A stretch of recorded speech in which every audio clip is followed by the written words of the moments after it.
Bonjour à tous. Merci d'être avec nous aujourd'hui.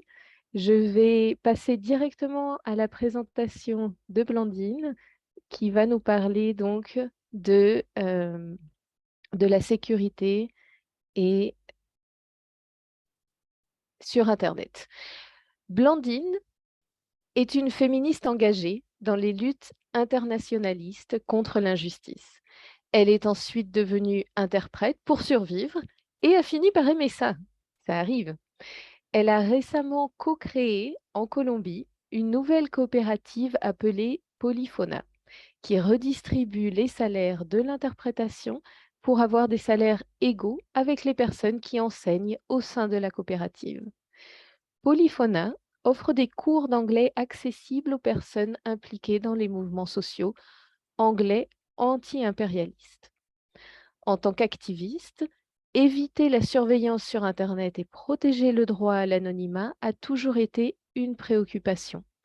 Et elle essaie, dès que l'occasion se présente, d'aider à reprendre l'idée que d'autres mondes sont possibles, même sur Internet. Blandine, merci beaucoup et je te laisse la parole. Merci beaucoup.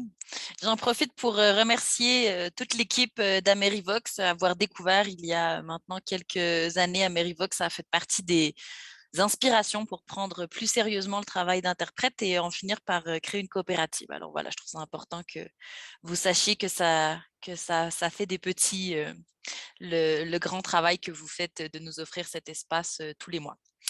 Alors, comme ma question le laissait entendre, je suis fan des logiciels libres et donc je suis très mauvaise avec Zoom. Voilà, c'est une question de résistance intellectuelle, je suis obligée de l'utiliser dans ma pratique professionnelle. Et donc, vous allez découvrir que je n'ai jamais partagé mon écran par Zoom. Donc, je vais avoir l'air ridicule, comme la plupart des gens que nous traduisons dans les événements, en essayant de partager mon écran sans trop vraiment savoir comment faire. Voilà, donc je vais essayer et ça a l'air à marcher. Voilà, on va espérer qu'il n'y ait pas de catastrophe. D'ici là, s'il y a quoi que ce soit, vous me prévenez. J'ai aussi un autre défaut, bien que je sois interprète, je parle beaucoup trop vite d'habitude, donc je vais faire un effort parce que c'est une session de pratique, donc l'idée, c'est pas nécessairement de vous dégoûter de l'envie de travailler lundi matin. Donc voilà. Les points dont je vais vous parler aujourd'hui, un peu rapidement, l'internet, comment ça marche. Ensuite, on va se parler de cette question, la sécurité informatique, éviter la surveillance, mais l'anonymat, est-ce que ça protège pas finalement la criminalité? Et c'est quelle société qu'on veut? C'est quelle société qui se germe là-dedans? Et finalement, je vais vous parler d'autonomie collective, donc de logiciels libres. Voilà, donc ce schéma que vous devez être en train de voir sur votre écran en ce moment, qui a l'air complètement terrible, je vous invite, je vous le mettrai dans le chat tout à l'heure pour que vous puissiez jouer avec. Ça vous explique un peu comment fonctionne Internet. Tout d'abord, quand on parle d'Internet, on parle du nuage, hein, la, la, un nuage, comme si Internet nous flottait un peu au-dessus. Mais comme interprète, on le sait, si on n'a pas un câble, il se trouve que ça marche moins bien. Donc, il y a des ondes, le Wi-Fi, par exemple, etc. Mais sinon, tout ça, c'est des câbles. C'est des câbles qui partent de chez nous, c'est des câbles qui passent sous la rue, des câbles qui passent sous l'océan. C'est-à-dire que la connexion entre l'Amérique et l'Europe, même entre différentes parties de l'Amérique qui permet qu'Internet fonctionne, ça passe par des méga câbles sous l'océan. Parfois, on ne sait pas ça et parfois, on ne se rend pas compte que tout ça, ça veut dire que ce n'est pas du tout un système décentralisé. C'est un système qui est complètement centralisé. C'est un système qui fait que votre information passe un peu partout. Donc, par exemple, tous ces scandales que mentionnait Daniel de hacking et de récupération de vos mots de passe, ça a lieu notamment parce que c'est un système qui est assez vulnérable puisque c'est des gros méga serveurs et que tout passe par les mêmes endroits et que tout ça, ça nous amène finalement au fait de pouvoir accéder à l'information à plein d'endroits. Ces endroits, c'est lesquels? On peut hacker votre ordinateur, votre téléphone, on peut hacker votre modem, donc le point suivant de connexion. Donc, votre ordinateur se connecte à un modem. Votre modem se connecte à la personne à qui vous payez votre service d'Internet. Donc, vous passe par un câble dans une ville, à la campagne, peu importe. C'est très rare, à moins que vous payiez 500 $ par mois, vous n'avez pas Internet satellite, c'est un Internet qui passe exclusivement par câble. Et vous allez avoir vous allez avoir à chacun de ces endroits-là des possibilités de vulnérabilité, c'est-à-dire d'accès à votre information. Votre information, c'est quoi? C'est le contenu de vos messages, c'est le contenu de vos mots de passe, c'est tous ces contenus-là qui peuvent être accessibles. Sur l'écran que vous voyez là, il y a 2 options. Une, ça s'appelle HTTPS. Ça, c'est quelque chose de très important. Je pense que c'est le 3e basic après ce que disait Daniel. C'est le fait que, le protocole HTTPS, donc vous avez vu quand vous vous connectez à internet là, sur votre barre en haut d'habitude, si vous regardez, ça dit HTTP. Et s'il y a pas de S, aujourd'hui presque tous les sites web ont un S, surtout ne rentrez aucune donnée. C'est-à-dire que si vous vous connectez à votre banque, à un achat en ligne, à quoi que ce soit et qu'il n'y a pas de S, vous êtes probablement sur une page avec de hauts risques de fraude ou une fausse page web, puisque le S, c'est le seul qui permet que vos données ne soient pas absolument lisibles. Si vous n'utilisez pas le S, envoyer une carte postale et naviguer sur Internet, c'est à peu près pareil. Ce qui est un des problèmes d'ailleurs avec l'Internet, parce qu'avant, dans votre journée, je sais pas, vous allez acheter le journal au coin de la rue, vous lisiez le journal, vous alliez peut-être acheter quelque chose à la pharmacie, vous reveniez à la maison, etc. Maintenant, presque tout, on le fait via notre ordinateur. Donc, c'est l'ensemble des informations de notre vie qui peuvent passer par tous ces câbles-là. Donc, cette page que je vais vous envoyer, je l'aime bien parce qu'elle indique simplement l'information qui est disponible ou non selon les services que vous utilisez pour rendre disponible l'information. Donc, par exemple, on commence ici, on a un petit bonhomme avec son ordinateur, il passe par son modem, et là, il peut y avoir un hacker qui hack son modem. Et ensuite, ça nous dit tous les endroits qui peut avoir accès à quelle information. Et si on utilise HTTPS, eh bien, ça diminue l'information qui est disponible. Et si on utilise des services comme Tor, par exemple, que je vais vous montrer tout à l'heure, eh bien, on voit que ça change beaucoup la quantité d'informations qui est disponible. Alors, curieusement, les ateliers de sécurité informatique par Internet, par Zoom, comme ça, c'est un peu ce qu'il y a de pire, puisque c'est un peu le degré zéro de la pédagogie, mais je trouve que c'est des informations qui peuvent être intéressantes à avoir, ne serait-ce que pour faire de la recherche ensuite. Donc, en gros, tout cela, ça veut dire que, je vais vous mettre la page en français quand même pour ne pas être trop cruel. Tout ça, ça veut dire que nous avons une ombre sur Internet. C'est-à-dire que nous avons un comportement sur Internet, nous écrivons des messages sur Facebook, nous écrivons des emails, nous écrivons des WhatsApp, des ceci, des cela, bref, nous avons une personnalité numérique qu'on appelle Mon Ombre, et je vous recommande donc cette page web qui est myshadow.org, qui est disponible dans toutes nos langues de travail du jour d'aujourd'hui. Ça pose une question philosophique. Est-ce que moi, Blandine, je suis mon ombre Internet? C'est-à-dire que mon ombre Internet, je ne sais pas, je regarde les journaux colombiens, je regarde les journaux français, les journaux canadiens, je regarde beaucoup de pages politiques plutôt anticapitalistes, plutôt féministes. Je lis beaucoup d'articles alternatifs. Si je donne like à quelque chose sur Facebook, c'est plutôt toujours un peu les mêmes sujets, des choses alternatives, etc., etc.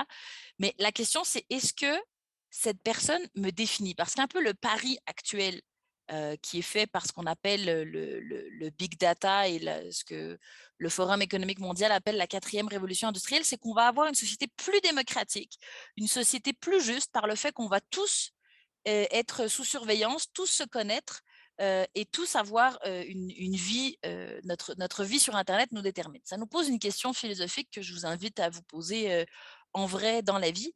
Est-ce que est-ce que mon être, c'est mes comportements sur Internet qui sont analysés par de l'intelligence artificielle?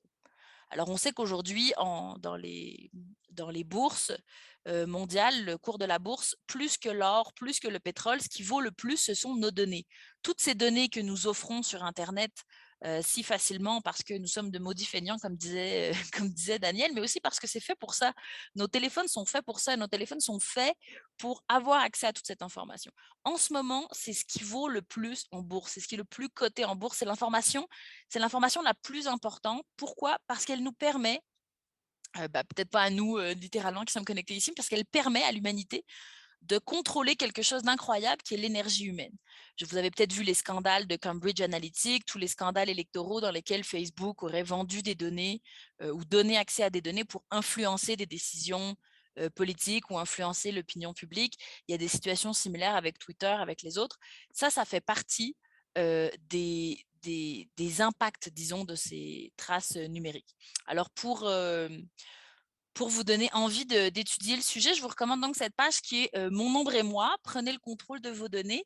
Et il propose par exemple un système qu'ils appellent le détox. Donc, comment prendre une journée de désintoxication de vos données. C'est un petit jeu en quelques jours, juste pour réussir, un peu comme nous le montrait Daniel dans la présentation, à mettre quelques normes de plus dans les configurations de nos applications favorites pour que, pas nécessairement, l'ensemble des choses de notre vie ne soit gardé dans des serveurs qui sont finalement hackés et qui peuvent être utilisés contre nous. Donc, alors l'effet le plus classique de ça, hein, j'ai oublié de le mentionner, mais bon, c'est un peu une vieille blague maintenant. C'est, je suis en train de dire, ah, j'ai envie de manger un burger ce soir, et soudainement, je reçois une publicité de hamburger sur mon téléphone. Parfois, on dit: «Ah, il m'écoute, c'est terrible!» Mais souvent, c'est même pas la peine d'être en train de vous écouter. C'est juste que l'ensemble de nos comportements, de toutes sortes de choses, fait qu'il y a des machines d'intelligence artificielle qui savent qu'aujourd'hui, vous allez avoir envie d'un burger, ou qui vont vous le suggérer même avant que vous le sachiez, vous-même. Parce qu'effectivement, il y a une partie de notre personnalité, de notre être, je ne sais pas si profond ou superficiel, qui s'exprime, via ces réseaux internet, qui se trouvent là. Bref, tout ça pose un débat de fond sur le type de société dans laquelle on veut vivre, pose la question de le droit à la confidentialité, à l'anonymat, et la question fondamentale, c'est celle de la criminalité. Encore là, je vous donne juste le gros titre du débat pour que vous l'ayez tranquillement à la maison. Est-ce que la société est plus en sécurité s'il y a un contrôle social et si tout est ouvert? C'est-à-dire souvent, l'expression le plus classique dans les ateliers que moi je donne sur la sécurité informatique, quand je demande aux gens pourquoi ils ne font pas des meilleurs mots de passe, c'est tout simplement de dire: «Mais j'ai rien à cacher». Mais j'ai rien à cacher, je fais rien d'illégal, tout ce que je fais est légal. Donc pourquoi est-ce que je devrais me cacher? Donc c'est cette question de la criminalité, non? Non, mais si on veut éviter la surveillance sur internet, c'est parce qu'on fait quelque chose de mal, c'est parce qu'on fait quelque chose qu'il ne faudrait pas, ou c'est parce que et si on offre des outils qui permettent l'anonymat, eh bien on finit par protéger tous les pédophiles de ce monde, et la pornographie infantile et ce genre de crimes qui ont lieu sur internet. Alors tout d'abord, les crimes n'ont pas attendu internet pour avoir lieu. Les réseaux de criminalité, d'esclavage sexuel, etc., n'ont pas attendu Internet pour avoir lieu. Et je pense que c'est un débat intéressant, parce que c'est un débat qui nous propose justement quel type de société nous voulons.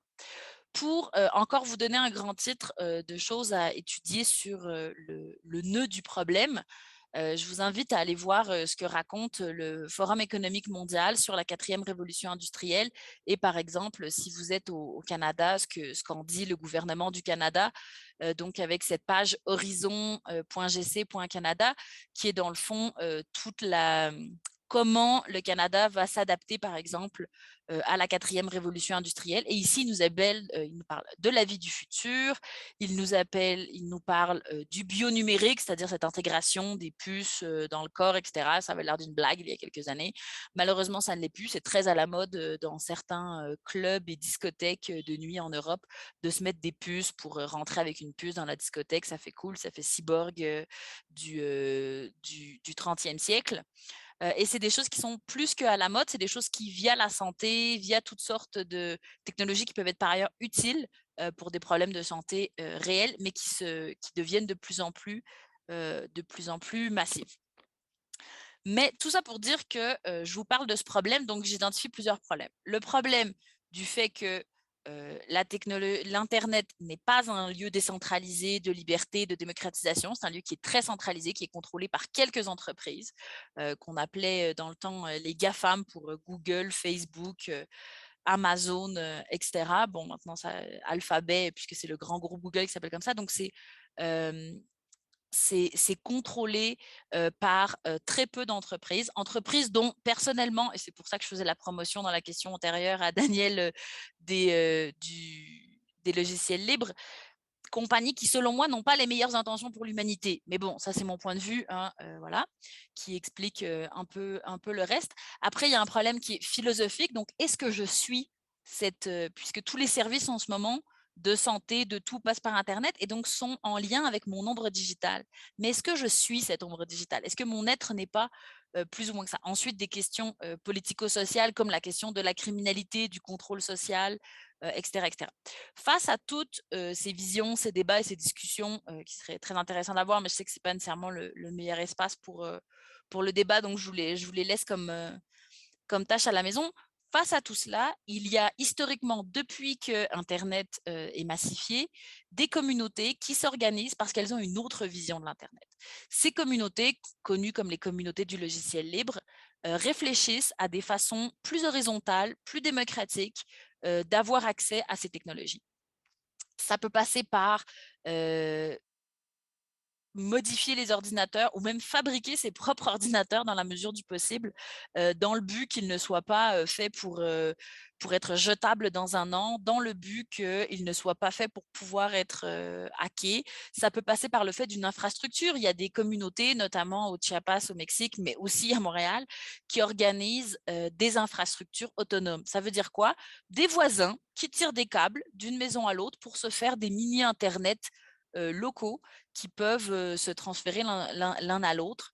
Ici en Colombie, dans les campagnes, comme il n'y a très peu d'accès à Internet, il y a toutes sortes de petits entrepreneurs locaux qui se sont mis à fabriquer, alors techniquement, ce n'est pas légal, mais à fabriquer des services Internet pour les régions qui n'y avaient pas accès. Donc ça, on appelle ça des infrastructures autonomes, c'est-à-dire des infrastructures qui ne sont pas centralisées de l'Internet et qui ne passent pas tout par les mêmes endroits. En ce moment, ça a effectivement une limite puisqu'il y a une infrastructure centrale.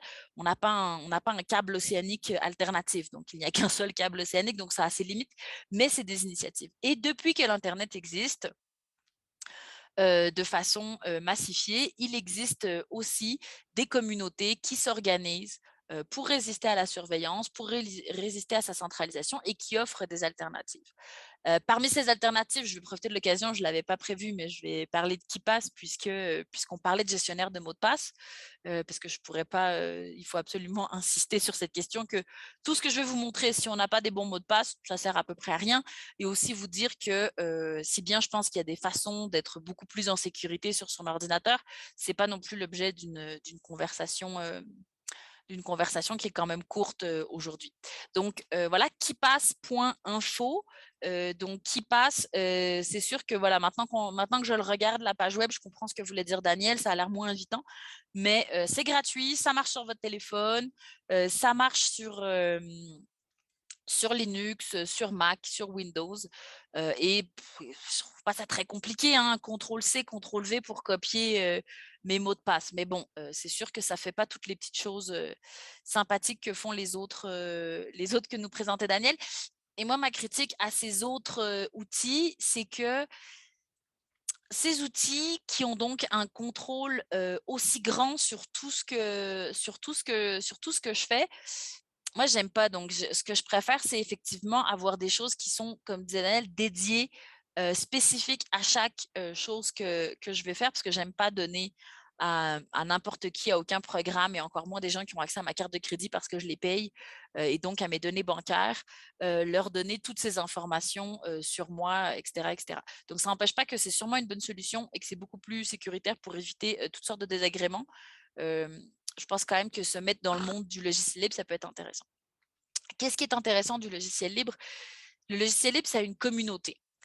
Donc, la communauté du logiciel libre, c'est celle qui me dit s'il y a un problème. C'est-à-dire que si une entreprise, comme Facebook, comme WhatsApp, fait face à une vulnérabilité de sécurité, ses mots de passe sont volés ou quelque chose comme ça, ils vont essayer de le cacher le plus possible. Alors, tous les scandales qu'on a vus apparaître dans la première présentation, dans les 3 derniers mois, c'est la pointe de l'iceberg. En fait, il y en a beaucoup plus. Ceux qui ont réussi à ce que ça ne sorte pas dans les médias, ils sont ravis. Qu'est-ce qui se passe avec une communauté du libre? C'est que tout le monde a intérêt à ce que l'information soit connue. Donc, il y a un intérêt public, un intérêt collectif à ce qu'on sache qu'il y a eu un accident, à ce qu'on sache qu'il y a eu une vulnérabilité, à ce qu'on sache qu'il y a eu un problème.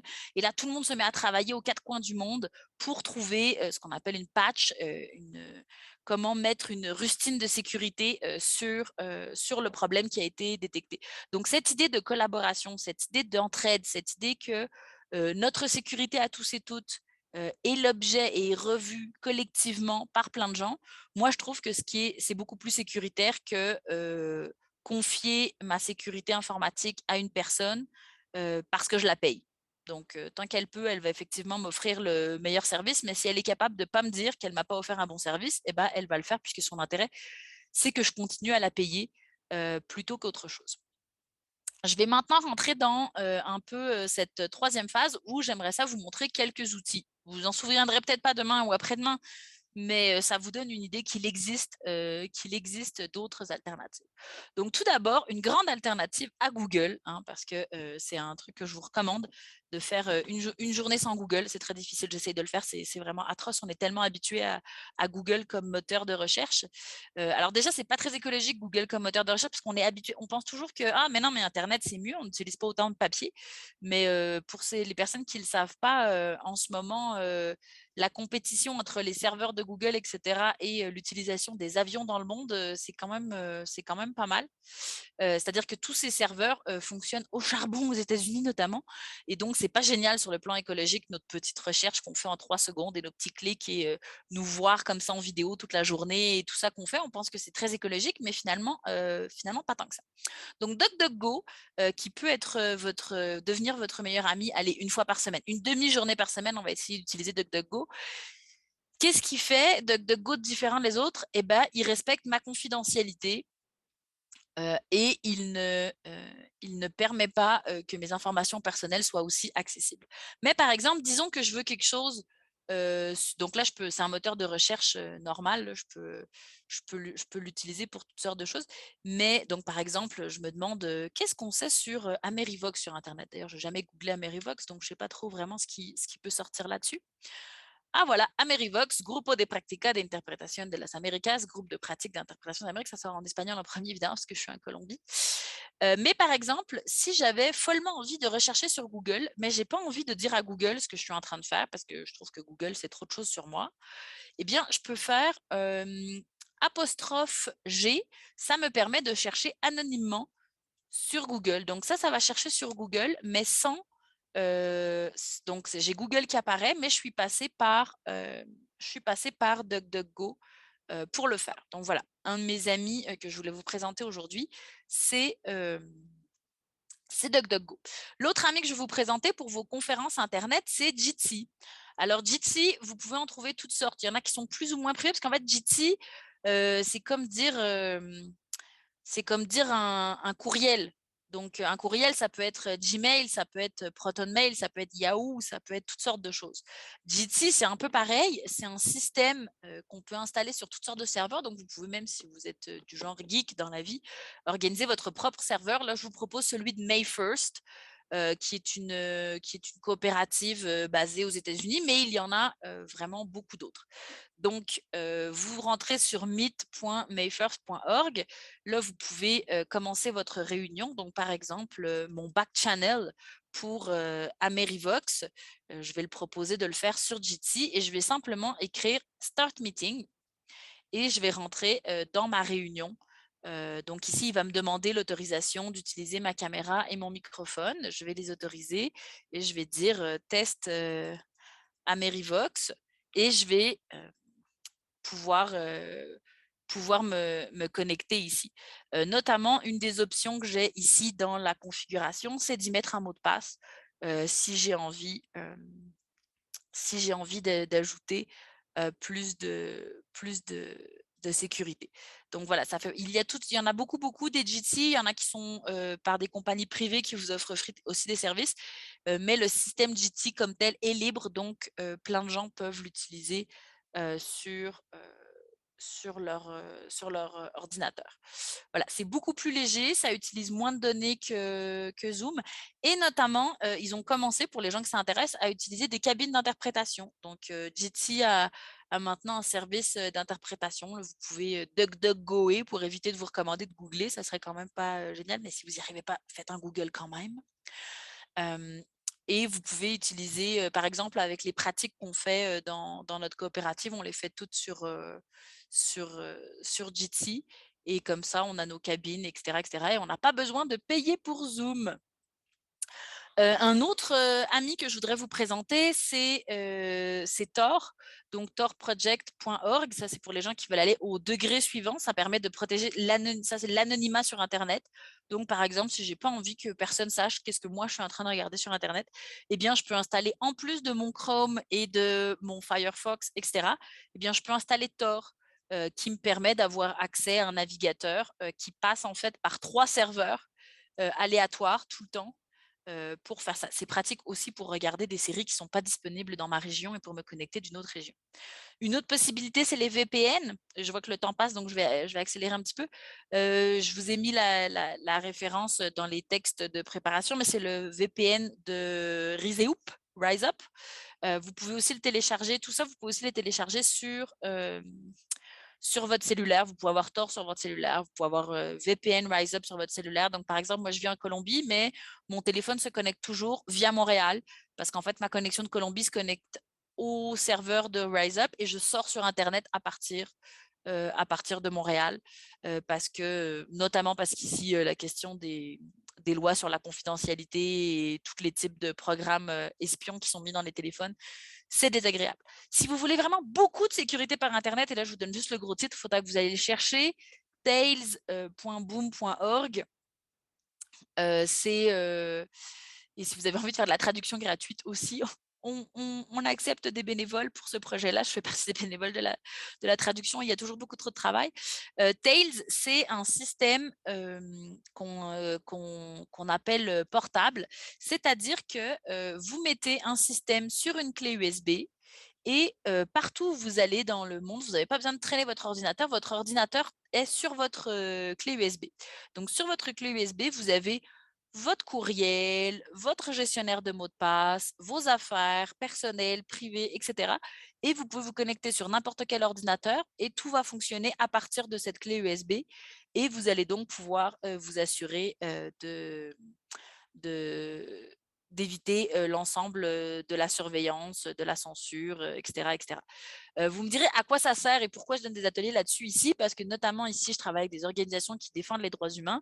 Et ici, plus qu'une question de risque pour ces données et pour la confidentialité, c'est un risque de vie ou de mort parfois que vos informations personnelles, c'est-à-dire par exemple, si vous avez été témoin d'une situation de violation de droits humains et vous le dénoncez. Et donc, il y a des organisations ici qui ramassent cette information dans le but de faire notamment des plaintes internationales, etc., etc. Et cette information ne peut pas être vulnérable à des hackers, puisque si vous donnez le nom de vos témoins, eh ben, vos témoins pourraient disparaître. Donc, par exemple, ici, cet outil de Tails, on le travaille beaucoup avec des personnes qui sont avocates, qui défendent des personnes qui ont été témoins de situations très délicates dans le cadre du conflit armé en Colombie et qui peuvent utiliser ce genre de choses. Alors, c'est peut-être pas votre situation aujourd'hui, mais le fait de massifier l'usage de ce type d'outils, c'est aussi une résistance collective au fait que ce soit tellement centralisé. L'Internet. Voilà, donc c'était un peu les outils dont je voulais vous parler. Je ne vous ai pas parlé finalement de Nextcloud, donc je vous laisse juste le nom pour le rechercher. C'est l'équivalent d'un Google Drive, mais sans Google, que je vous recommande aussi. Voilà, donc je pense que j'ai bien dû parler plus longtemps que prévu comme d'habitude. Et je m'arrêterai là pour l'instant, si on a le temps, pour quelques questions.